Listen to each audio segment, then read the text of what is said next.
The slap echoed across that marble reception hall like a gunshot, and every single one of the 200 guests froze. But what nobody knew was that I had been waiting for that moment my entire life. Let me take you back. Not to the wedding. Not yet. Because if I start there, you won't understand the weight of what happened when my mother's palm connected with my cheek in front of everyone I've ever known. You need to understand the years, the long, suffocating, soul-crushing years that built up to that single second. My name is Rachel. I'm 31 years old, and I grew up in a house in suburban Ohio where love was rationed like it was running out. My mother, Diane, is the kind of woman who could walk into a room and make the temperature drop 5 degrees without saying a word. She is elegant, precise, and devastatingly selective about who she pours her warmth into.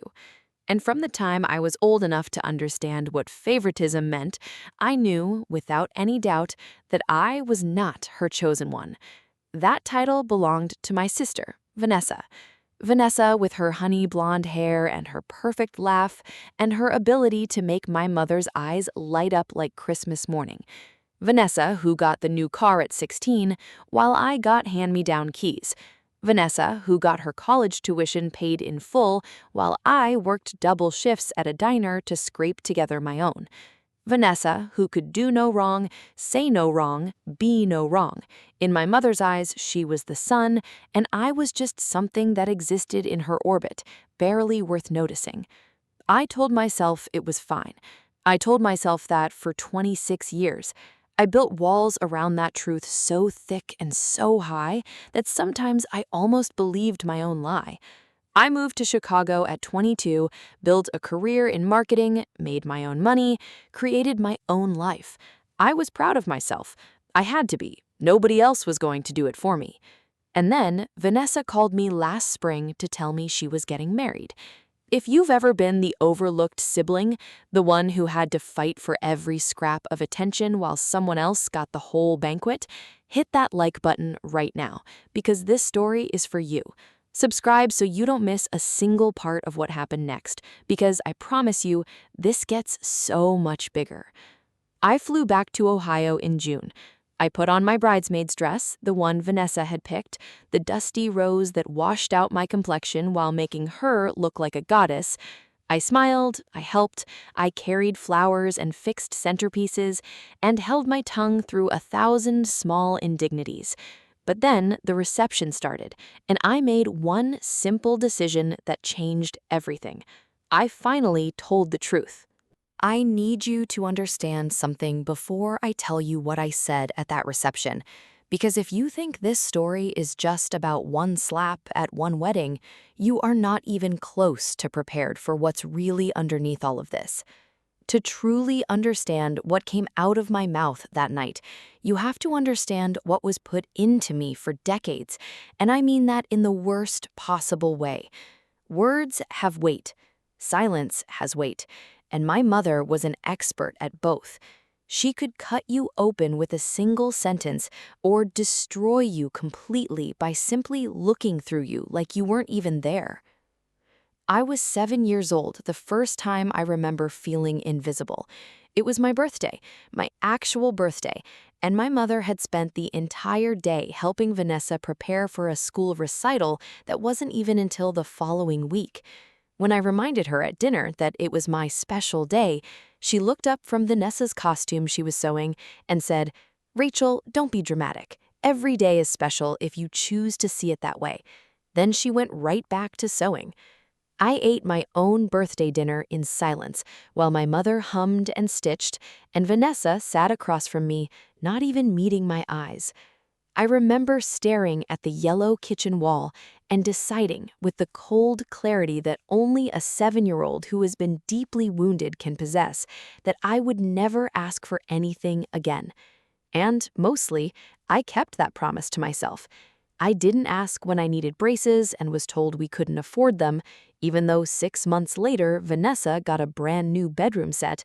I didn't ask when my high school boyfriend broke up with me and I needed my mom, and she was busy driving Vanessa to a college campus tour 4 states away.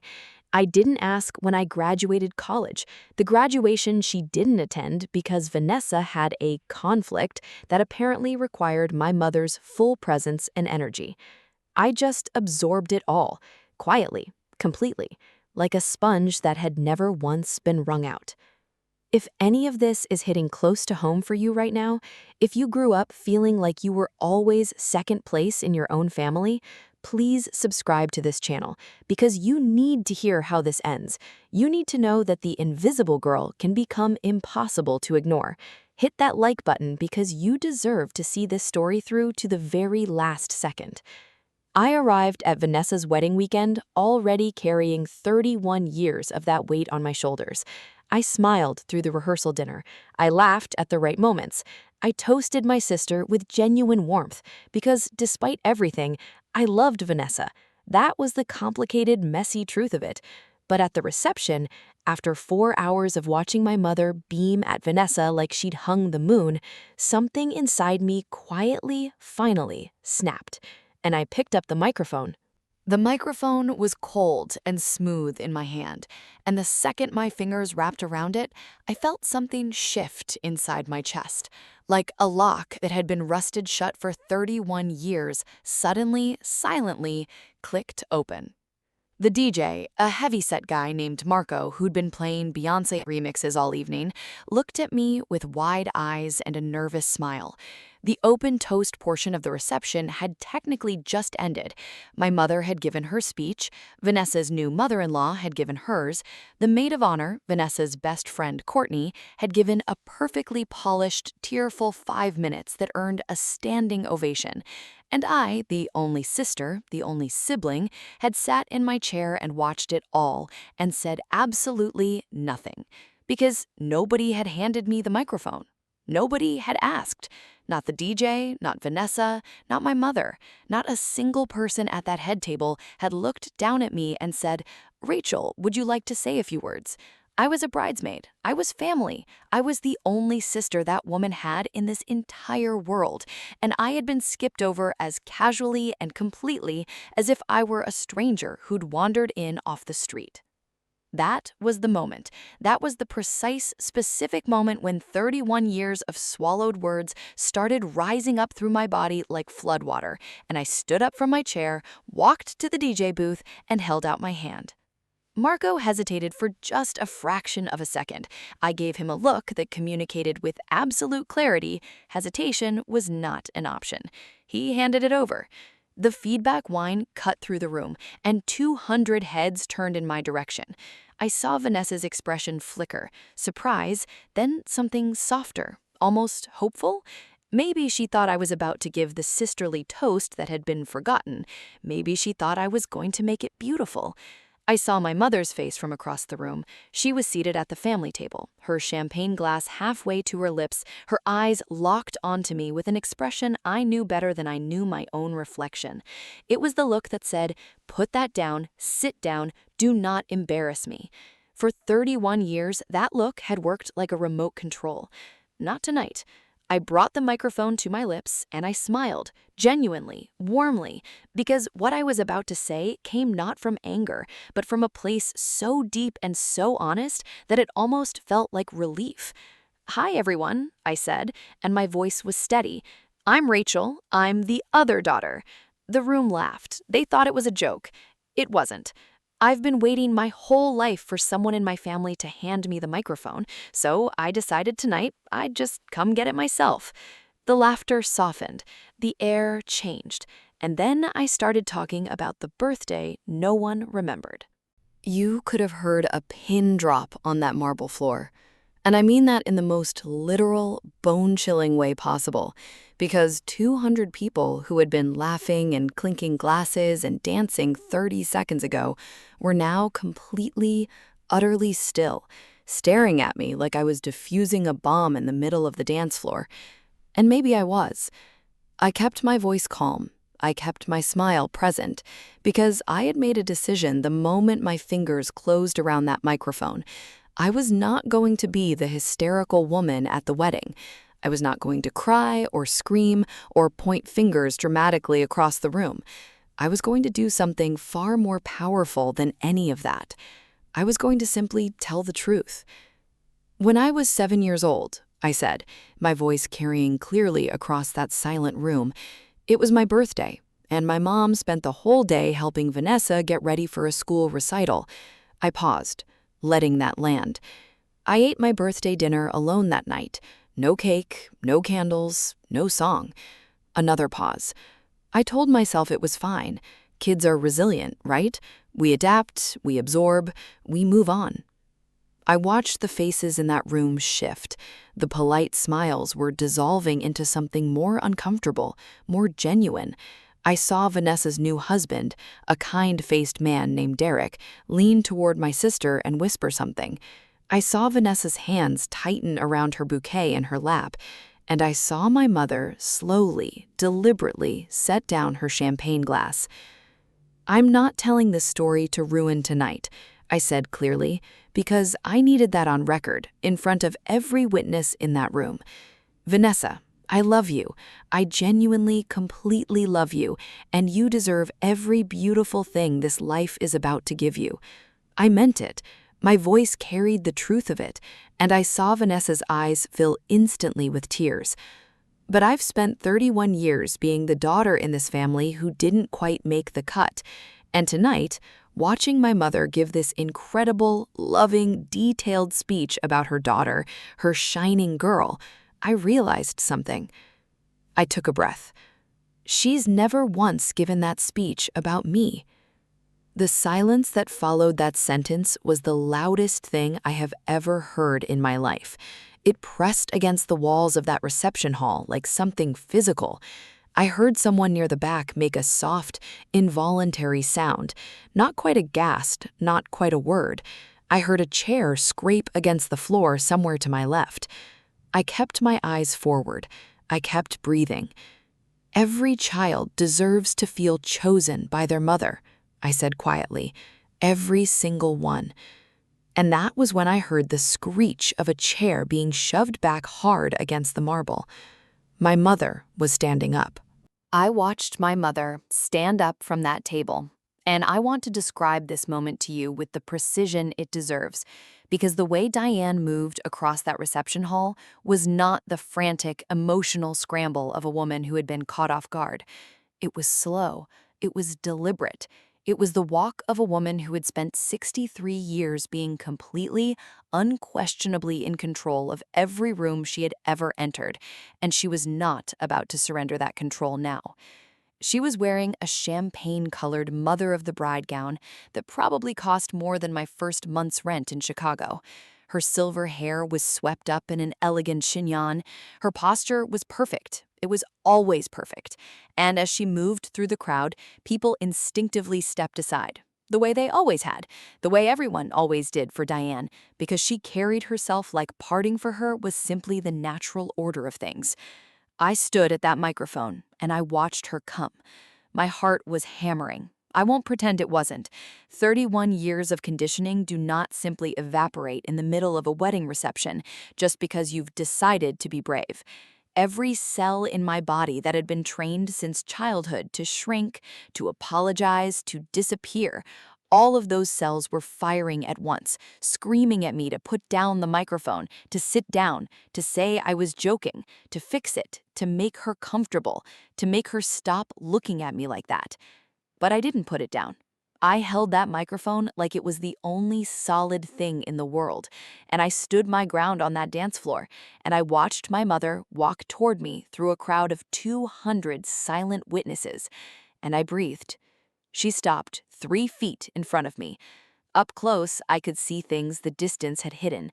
The tightness around her jaw, the particular shade of color that had crept up her neck, a deep mottled red that I recognized from childhood as the warning sign, the storm signal, the last thing you saw before the weather turned truly dangerous. Her eyes were not wet. My mother never cried in public. Her eyes were dry and sharp and locked onto mine with an intensity that felt almost physical, like 2 hands pressing against my chest. "Rachel Ann," she said, and her voice was low and controlled, and somehow more terrifying for it. She didn't reach for the microphone. She didn't need to. Her presence alone had already sucked half the oxygen out of the room. And there it was, the voice, the tone, the command dressed up as a suggestion. I had obeyed that voice my entire life. "No," I said into the microphone, quietly but clearly. "I really don't." I heard someone in the crowd inhale sharply. I saw Derek, Vanessa's new husband, press his hand over his mouth. I saw Vanessa herself had gone absolutely white, her bouquet forgotten on the table, her eyes wide and darting between me and our mother, like she was watching a car accident happen in slow motion and couldn't figure out which direction to run. My mother's expression didn't crack, not exactly, but something behind her eyes shifted, something I had never seen there before in 31 years of knowing her face better than I knew my own. It looked almost like panic. "Rachel Ann," she said, still in that low, controlled voice, "this is your sister's wedding day. Whatever grievances you think you have, this is not the time or the place, and you know that. I've been waiting for the right time and the right place my whole life. You never gave me one." The color deepened on her neck. "Put the microphone down." Each word was its own sentence, its own warning, its own small detonation. I looked at her, really looked at her, maybe for the first time in my adult life, without the fog of fear or the weight of wanting her approval clouding my vision. I looked at this woman who raised me and overlooked me and shaped me and broke me in ways she probably didn't even fully understand. And I felt something unexpected move through me. Not hatred, not triumph, something closer to grief. "Mom," I said, softly, the microphone still at my lips, my voice now stripped of everything except raw, unfiltered honesty. "I just needed you to see me, just once. That's all I ever needed." Her hand moved so fast, I didn't even process it until I felt it. The sound cracked across that marble hall like a thunderclap. My head snapped to the side. The microphone dropped from my hand and hit the floor with a sharp, reverberating thud that echoed through the absolute, devastating silence of 200 people who had just witnessed the unthinkable. My cheek burned like fire, and the room exploded. The first sound I heard after the slap wasn't crying, it wasn't shouting, it was a collective, sharp intake of breath from 200 people simultaneously, like the room itself had been punched in the stomach. And that sound, that single, unified gasp of shock, is something I will carry inside my body until the day I die. My hand went instinctively to my cheek. The skin was blazing, a hot, pulsing heat that radiated outward from the point of impact in waves. I could feel the exact shape of her fingers in my flesh. I stood there on the dance floor, hand pressed to my face, microphone lying at my feet, and for 3 full seconds, I was completely and totally blank. Not sad, not angry, just empty. Like the slap had temporarily disconnected me from every emotion I possessed and left behind nothing but pure, stunned silence. Then the room came back to me in pieces. I heard a woman somewhere to my right say, "Oh my God," in a whisper so sharp it cut through everything. I heard a glass tip over somewhere, the soft crash of it rolling off a table. I heard Marco, the DJ, make a strangled sound behind me. I heard heels on marble, fast and urgent, coming from multiple directions at once. And then I heard Vanessa. "Mom."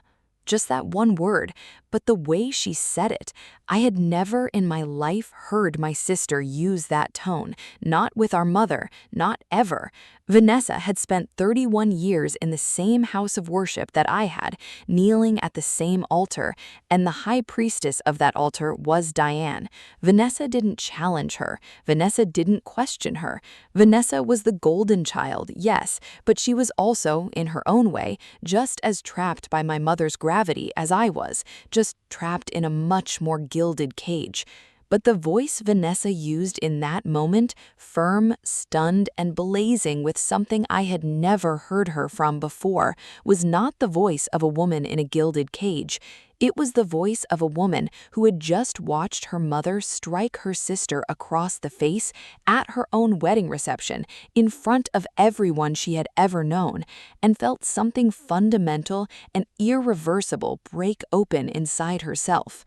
Vanessa was on her feet.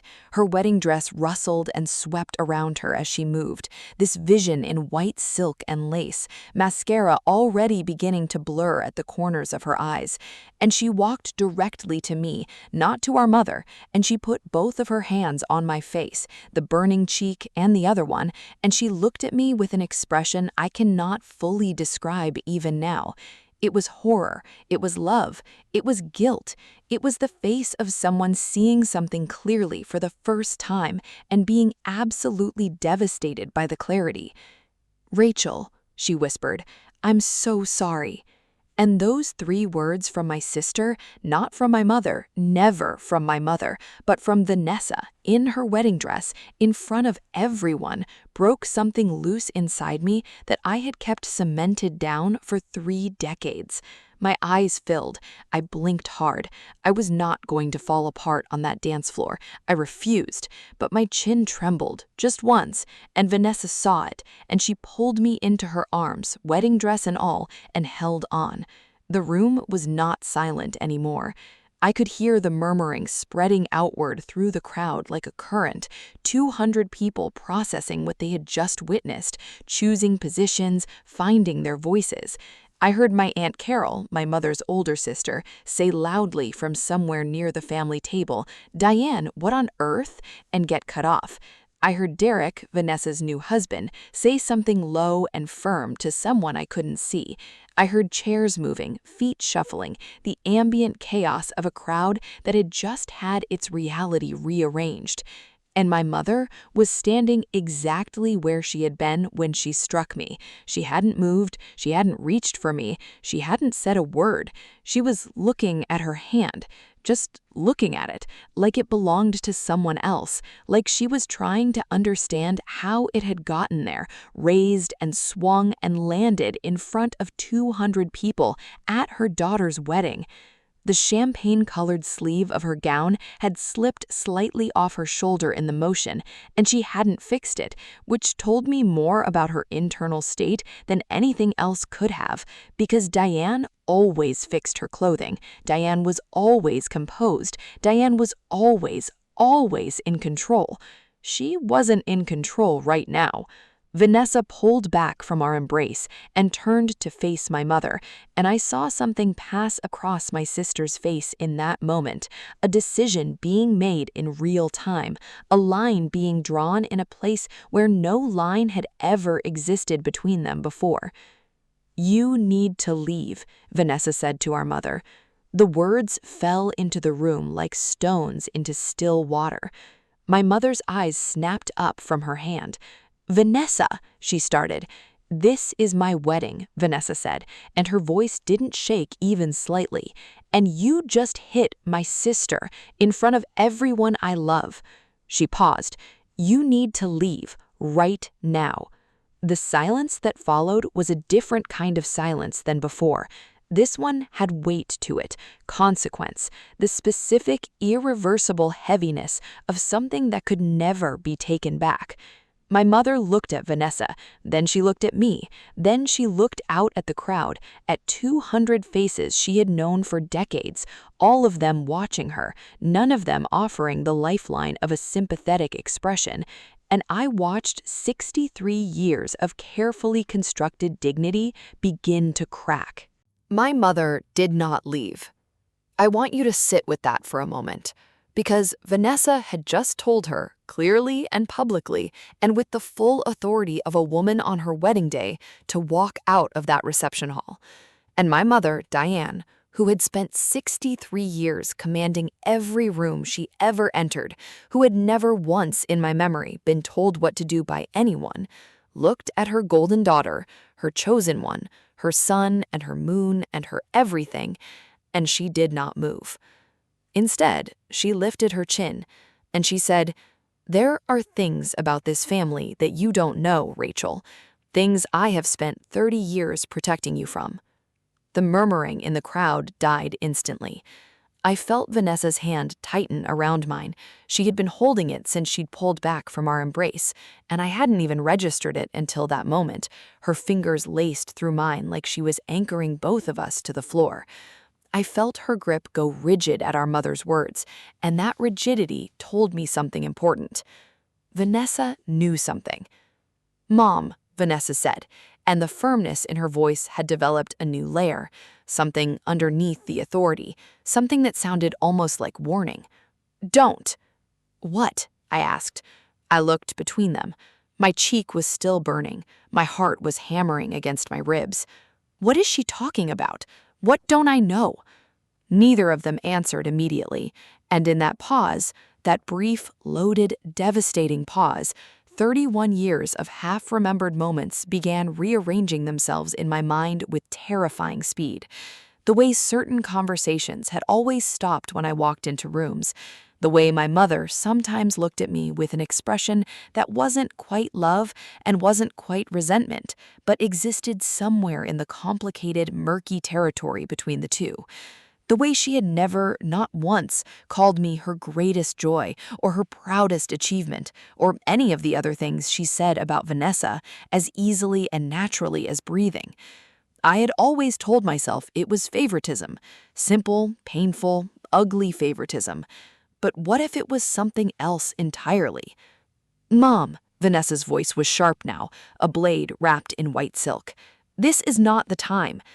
She stood up in front of everyone I know and aired our family's private pain like it was entertainment, my mother said, and her voice had shifted again. The cold control was cracking, and what was underneath it was something rawer and more complicated than simple anger. "What are you talking about?" My own voice came out smaller than I intended. I hated that. I cleared my throat and tried again. "What have you been protecting me from? What secret could possibly justify?" "Your father," my mother said, "was not the man you think he was." The room went so quiet I could hear my own pulse. My father, Richard, who had died of a heart attack when I was 9 years old, leaving behind a memory so gentle and warm that it was practically the only truly safe thing I had carried out of my childhood. My father, who used to call me his little firecracker and sneak me extra dessert and read me stories long past my bedtime. My father, who had been gone for 22 years and who I still thought about every single time something hard happened in my life, because he was the only person in that house who ever made me feel seen. "Don't you dare," I whispered. "Rachel," Vanessa started. "Don't you dare use my father right now," I lauded. The shake in my voice was not sadness anymore. It was fury. "He has been gone for 22 years, and you want to stand there at your daughter's wedding after hitting me in front of everyone and drag him into this?" "He wasn't your father," my mother said. 4 words. 4 words that detonated in the center of that reception hall with the quiet, catastrophic force of something that had been buried for decades and had finally, irreversibly, broken through the surface. I heard Vanessa make a sound beside me, a soft, wounded exhale, and I understood in that instant that she had known. Maybe not for long, maybe she had found out recently enough that she hadn't known how to tell me, or whether to tell me, or what telling me would do to the fragile, complicated architecture of our sisterhood. But she had known, and my mother had known, and I, the one person most entitled to this truth, the one person whose entire understanding of herself and her history and her family was built on this specific foundation, I had known nothing. My legs felt strange beneath me, not weak exactly, more like the signals between my brain and my body were experiencing a delay, like I was operating on a slight but significant time lag. I was aware of the crowd around me in a distant, peripheral way. I was aware of Derek, poor Derek, who had simply wanted to marry my sister and now was standing witness to the unraveling of a 30-year family secret at his own reception. But mostly, I was aware of my mother's face, And for the first time in my life, I saw something there that I had never once seen directed at me. Remorse. Raw, genuine, bottomless remorse.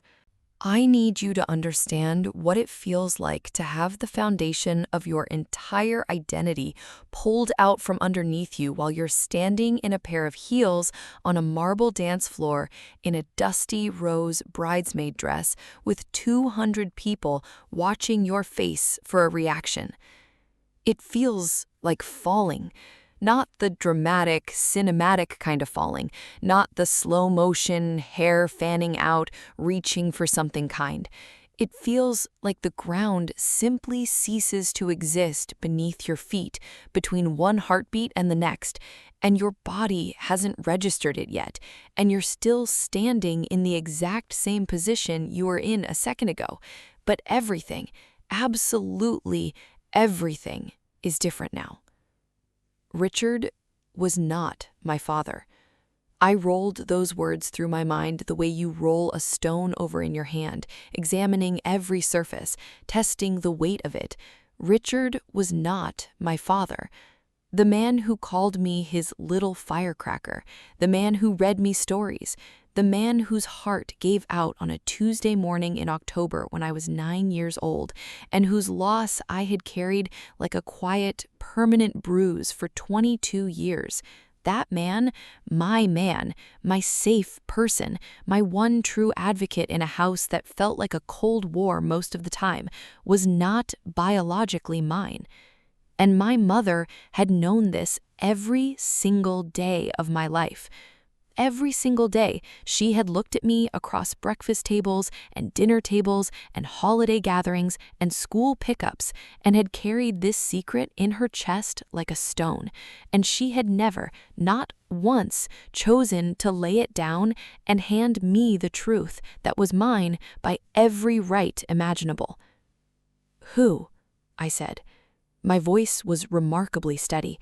I was almost frightened by how steady it was, like my emotions had gone so far past their limit that they had looped back around into something resembling calm, a dangerous calm, the kind that exists in the eye of a storm, where everything is eerily still, and you absolutely know that the worst of it is still coming. My mother blinked. "Rachel, maybe we should," Vanessa started. "Who is my father?" I said again, and this time I looked exclusively at my mother, and I put every ounce of my 31 years into that question. Every birthday dinner eaten in silence, every graduation she missed, every phone call that was really about Vanessa, every moment I had spent wondering what was wrong with me, what I had done, why I couldn't seem to crack the code of making this woman love me the way she loved my sister. I put all of it into those 4 words, and I aimed them directly at her. Diane closed her eyes. When she opened them, something had shifted in her expression. The remorse was still there, but it had been joined by something else, something that looked impossibly like relief, like a woman who had been holding her breath for 3 decades and finally been given permission to exhale. "His name is Thomas Caldwell," she said quietly.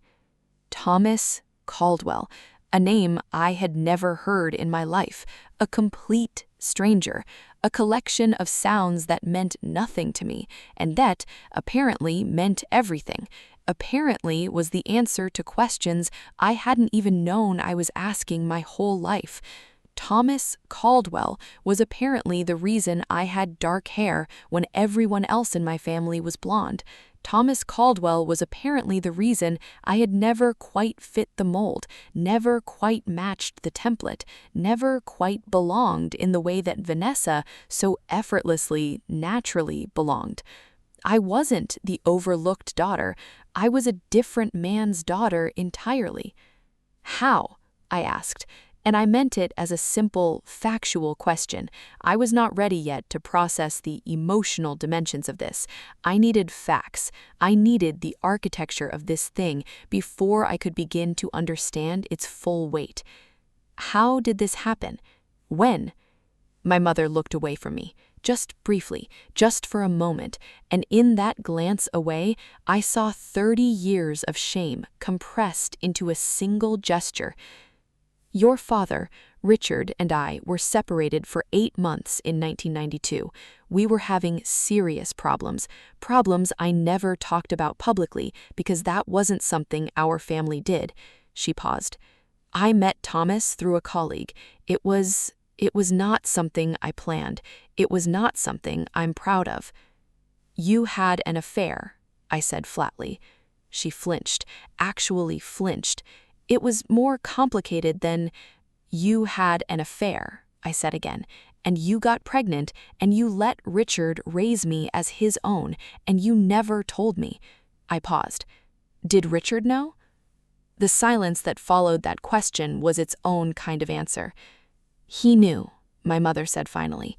We reconciled. He wanted to raise you, Rachel. He loved you. That was never. He knew, I repeated, slowly, and he loved me anyway. He chose me anyway. My voice cracked on that, just slightly, just once. And you spent 30 years treating me like I was less than Vanessa, and the whole time you knew that I was the one who came from something broken, something you were ashamed of, and you took that shame out on me every single day without ever once giving me the chance to understand why. My mother's face crumpled. For the first time in my entire life, I watched Diane, composed, elegant, controlled Diane, begin to cry in public, and I felt two completely contradictory things simultaneously. A grief so profound it was almost physical, and a clarity so sharp and clean that it felt like the first full breath I had taken in 31 years. I was so consumed by the earthquake happening inside my own chest that I almost missed it, the sound of a chair scraping back near the far end of the reception hall, slow and deliberate, the way someone moves when they have been sitting very still for a very long time and have finally made a decision that cannot be unmade. I heard it before I saw who it was. And then the crowd shifted, that instinctive, involuntary parting that happens when someone is moving through a space with enough quiet purpose that people simply step aside without being asked. And I saw him. He was tall, broad-shouldered in the way of a man who had been athletic once and still carried the frame of it even as age had softened the edges. Dark hair gone mostly silver at the temples, a jaw that was strong and familiar in a way that my brain registered before my conscious mind could catch up with it, the way you recognize a song from the first 3 notes before you can name the title. He was wearing a dark navy suit that was slightly too formal for the occasion and slightly too careful in its presentation, like a man who had dressed very deliberately for something he knew might be the most important appearance of his life.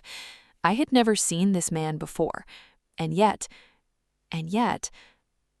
"I'm sorry," he said, and his voice was low and steady and carried across that silent room with the particular resonance of someone who was accustomed to being listened to. "I'm sorry to interrupt. I know this isn't the right time or the right way." He stopped about 15 feet from where I was standing. His eyes were on me, only on me. But I'm not sure there was ever going to be a right time, and after what just happened, his gaze moved briefly to my mother, and something passed across his face that I couldn't fully read. I think I've been waiting in the background long enough. The room was absolutely paralyzed. I stared at this man, this stranger, with my jaw and my hair and my particular way of holding his shoulders, slightly squared, slightly braced, like someone perpetually prepared for impact.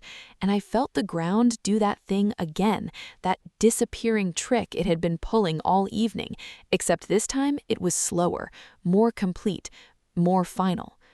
"You were invited to this wedding," I said. It wasn't a question. It came out of me with a certainty I didn't fully understand yet. "You've been here this whole time." He nodded once. "Vanessa invited me, 6 months ago. He glanced at my sister, and I turned to look at her too. Vanessa, who had gone the color of chalk, whose bouquet was now thoroughly destroyed from the grip she had maintained for the past 20 minutes. She found out about me through some documents she came across in your mother's house last Christmas. She reached out. We've been in contact since January. January. My sister had known since January. My sister had known for 4 months that this man existed, that he was my biological father, that my entire understanding of my own origin story was a carefully maintained fiction, and she had invited him to her wedding and said nothing to me. Nothing. For 4 months, she had looked at me, called me, texted me about bridal shower fittings and rehearsal dinner menus and bridal shower logistics, and she had carried this knowledge the entire time and chosen deliberately to say nothing. I turned to Vanessa slowly. "You knew," I said. "You knew before tonight." Vanessa's eyes were streaming now, mascara tracking dark lines down her cheeks, her wedding makeup dissolving in real time. "Rachel, I wanted to tell you. I was trying to figure out the right way. I didn't want to just call you on the phone with something like this. I wanted to do it in person. I wanted to be there with you when you invited him to your wedding before you told me he existed. I thought maybe seeing him, maybe having everyone together, maybe it would—" "You thought it would what?" My voice was very quiet now, that dangerous quiet again. "You ambushing me with my biological father at your wedding reception after 31 years of not knowing he existed was a good plan?" Vanessa made a broken sound that was halfway between a sob and a word, and Thomas Caldwell, my father apparently, my biological father, this stranger in a navy suit who had been sitting in the back of this room for hours watching my life detonate in real time, took one careful step forward. "I asked her to not tell you yet. That's on me. I needed more time to prepare what I was going to say to you. I've been preparing it for 30 years, and I still don't have the right words." He stopped. He looked at me with an expression so raw and so unguarded that it was almost difficult to hold his gaze. "I knew you existed. I want you to know that. I knew your mother was pregnant. I knew she went back to Richard. I made choices I have regretted every single day since, and I have no excuse for them, none that would be adequate. The room around us had ceased to exist in any meaningful way. It was just me and this man, and 31 years of absence compressed into 15 feet of marble floor between us. "You knew I existed," I said slowly. "This whole time, you knew, and you never—" "Never," he confirmed, and the word cost him something visible. "And there is nothing I can say to make that right. I'm not here to make it right. I'm here because you deserved to know. You have always deserved to know, and I am so profoundly, irreversibly sorry that you're finding out like this." I looked at this man, who had my jaw and my hair and my shoulders, and I did something that surprised every single person in that room, including myself. I laughed. It started low, a single disbelieving exhale that built on itself the way a wave builds before it crashes, rolling up from somewhere so deep inside me that I couldn't have stopped it even if I had wanted to. And I didn't want to, because that laugh, that wild, borderline, unhinged, completely genuine laugh, was the most honest sound I had made all evening, maybe the most honest sound I had made in years. It wasn't happy laughter. I need to be clear about that. It wasn't the laughter of someone who had found something funny. It was the laughter of someone standing at the absolute outer edge of the human capacity for shock, looking down at the sheer drop of everything they thought they knew about their own life, and choosing laughter over the alternative, because the alternative was a darkness so complete and so consuming that once you fell into it, you might not find your way back out. I laughed until my eyes watered. I laughed until Vanessa took a step toward me with her hand outstretched and her face arranged in the careful, cautious expression of someone approaching a person they are genuinely worried about. I laughed until Marco, the DJ behind me, made a small, uncertain sound, like he was trying to determine whether he should play something or call someone. I laughed until my mother, still standing where she had been, her face still wet with the tears that had broken through her composure for the first time in my memory, pressed her hand over her mouth and looked at me with an expression of pure, unfiltered anguish. And then, as suddenly as it had started, the laughter stopped. And what replaced it was something I had no name for. Not quite sadness, not quite anger, not quite grief. Something that contained elements of all three and transcended all three simultaneously. Something that felt ancient and enormous and entirely, completely mine. I looked at Thomas Caldwell. "How old are you?" I asked.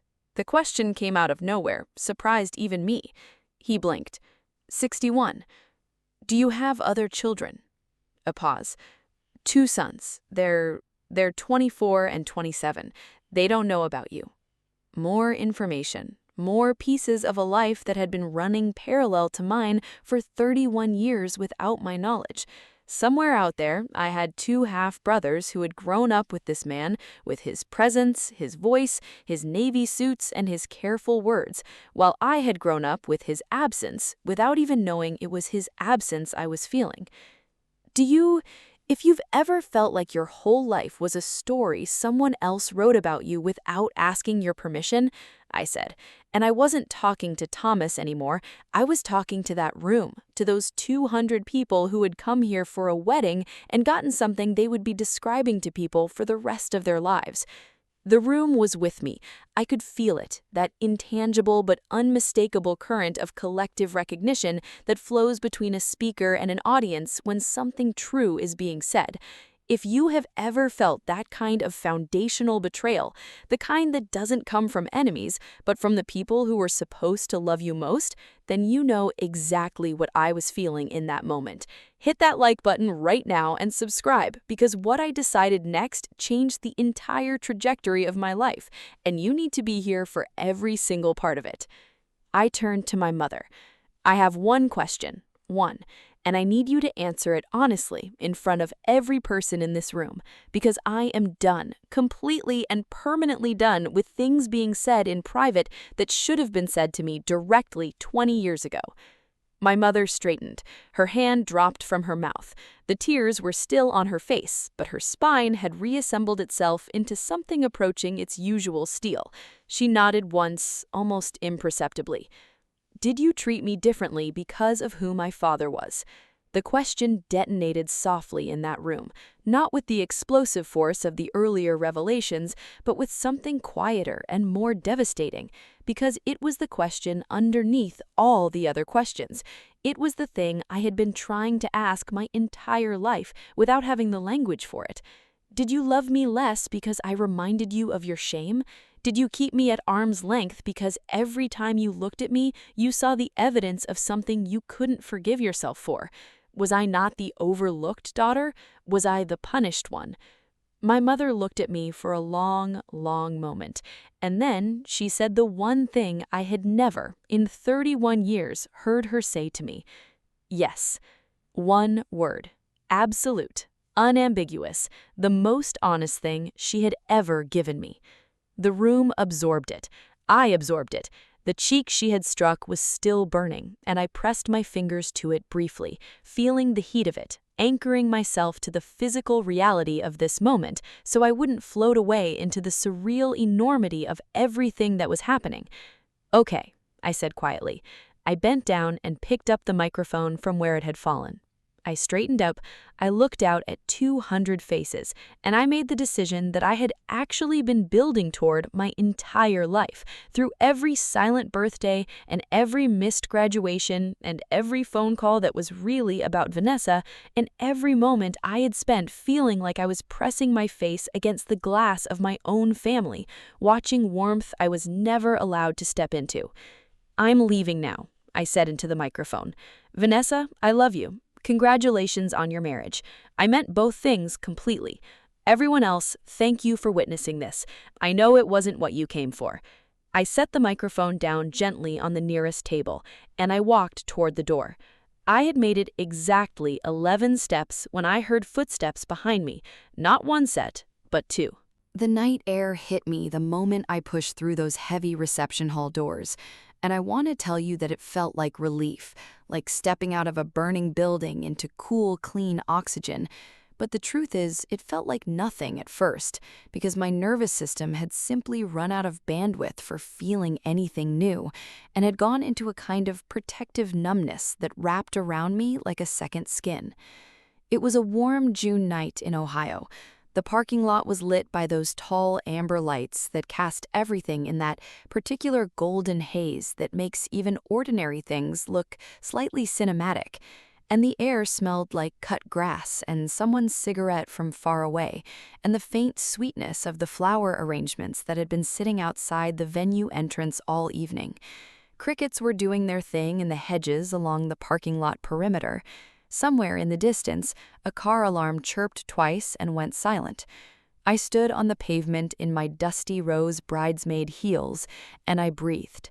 Just breathed. In and out. Counted the breaths the way my therapist had taught me 3 years ago when I went through a brutal breakup and discovered that my body had a tendency to forget how to perform basic biological functions during moments of extreme stress.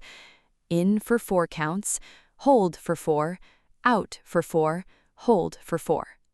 1, 2, 3, 4. The doors behind me opened. I didn't turn around.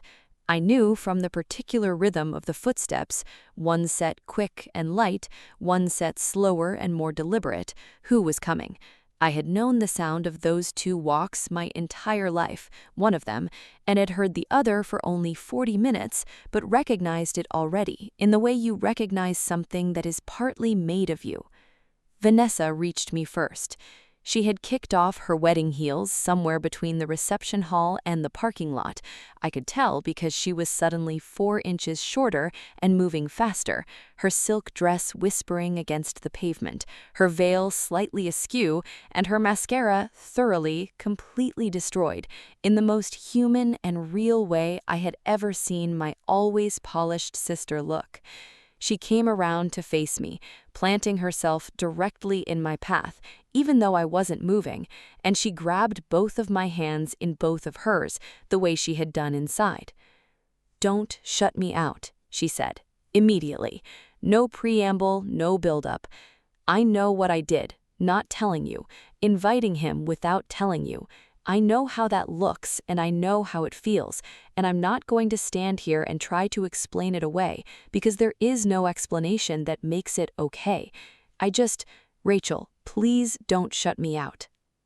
I looked at my sister's face, this face I had known since birth, that had been beside me and ahead of me and above me and occasionally between me and the warmth I needed for 3 decades. This face that was currently crumpled with a remorse that was as genuine and unperformed as anything I had ever seen from her. "Why didn't you just call me?" I asked. "When you found out in January, why didn't you just pick up the phone?" Vanessa's grip on my hands tightened. "Because I found out 3 days before Christmas, and I panicked, and then I thought I needed to process it myself first before I dropped it on you. And then I reached out to Thomas because I wanted to understand more before I told you, and then it kept getting more complicated, and the right moment kept not arriving, and—" She stopped herself, took a breath. "I was a coward, that's the truth. I was scared of how it would change things between us, and I was a coward." "You've always known something was different about how Mom treated me. It came out of me gently, but with absolute certainty." Vanessa closed her eyes. When she opened them, the guilt in them was so dense and so layered, it looked almost physical. "Yes," she whispered, "I always knew, and I told myself it was just Mom being Mom. I told myself you were stronger than me and you could handle things I couldn't. I told myself 100 different comfortable lies, because the truth was that I benefited from the way things were, and it was easier to not look at it directly." Her voice broke on the last word. "I am so ashamed of that, Rachel. I have been ashamed of it for years. I heard the second set of footsteps stop a respectful distance behind me. Thomas Caldwell, apparently, understood that this moment belonged to my sister and me first. I appreciated that more than I could have articulated. "I don't hate you," I told Vanessa, and I watched her exhale with her whole body at those words. "I need you to know that, but I also need you to know that I'm not okay right now. I can't stand here and tell you that everything is fine and we'll laugh about this at Thanksgiving, because I genuinely do not know what I feel right now, beyond the fact that my whole life just got rearranged in the middle of your wedding reception." "I know," Vanessa said. "I know, and I'm not asking you to be okay.